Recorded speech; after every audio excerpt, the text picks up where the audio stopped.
We feel like we make free choices every day. You wake up in the morning and choose what to wear, what to eat for breakfast, whether to go for a run, and at each step along the way, you could have chosen differently. So it feels like your decisions are free, but are they?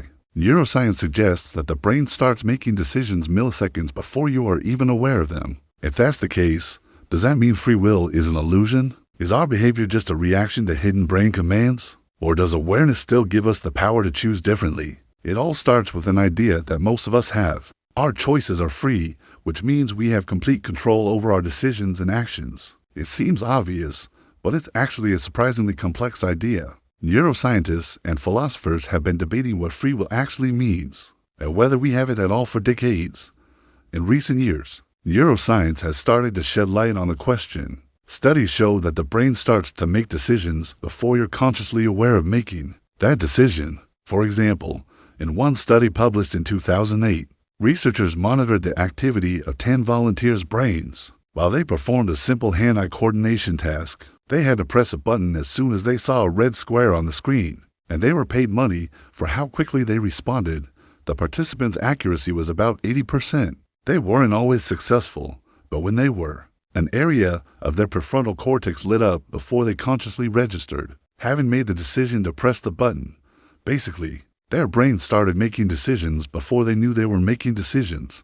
This finding fits with other research showing that your choices are guided by unconscious processes. Psychologists have known for a long time that your habits, environment, and upbringing all influence what you do.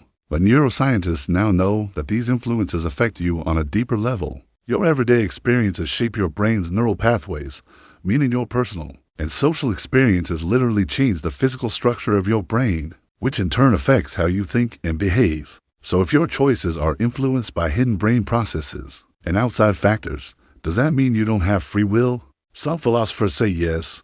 They argue that free will is an illusion and that we're just brain pattern machines, because all of our decisions are ultimately the result of physical processes in our bodies. We can't escape determinism, the idea that everything is caused by events that happened before it. If this is true, it means there's no such thing as free will because everything you do is predetermined.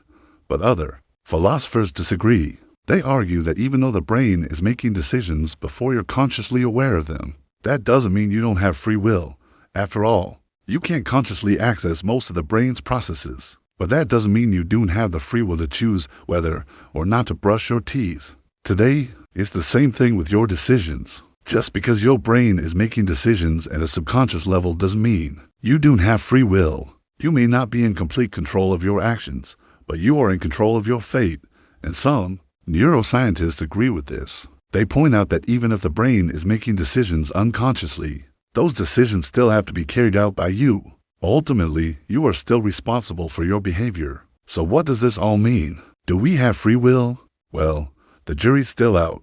But here at SciShow, we like to think that we do. Because if we didn't, we wouldn't be able to do any of this. We couldn't create videos or write scripts or edit footage or do any of the things that we need to do in order to share all this knowledge with you. And we definitely couldn't do it all from our subconscious. So there has to be some element of free will involved. What do you think? Are we free or just following our brain's commands? Let us know in the comments below. Now, thanks for watching this episode.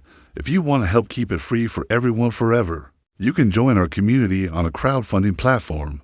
The link is in the description. When you join, you'll get fun perks like submitting a Minion video and getting a personal tour of the SciShow space. Plus, you'll be helping us grow our team, improve our video quality, and research standards. So thanks for watching and for learning with us.